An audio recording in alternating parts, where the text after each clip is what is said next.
Hello guys, আসসালামু আলাইকুম।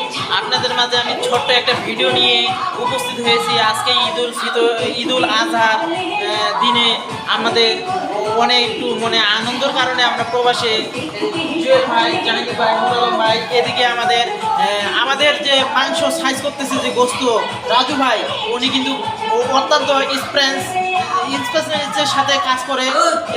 সেই কারণে দেখেন আমাদের এমডি স্যার আজকে কতগুলো মাংস নিয়ে আসছে, প্রায় 30 কেজির উপরে হবে। আমরা এখানে বাঙালি আছি অনলি শুধু 12 জন। এই 12 জনের জন্য এই মাংসগুলো নিয়ে আসছে। আপনারা সবাই এই জুয়েল ভাইয়ের ভিডিওতে অবশ্যই লাইক কমেন্ট করবেন। আমরা আপনাদের ছোট্ট ছোট্ট ভিডিও নিয়ে প্রতিনিয়ত আসবো, একটা না একটা আপলোড করার জন্য, আপনাদেরকে মজা দেওয়ার জন্য। আপনারা অবশ্যই কমেন্ট করে জানাবেন। আল্লাহ হাফেজ।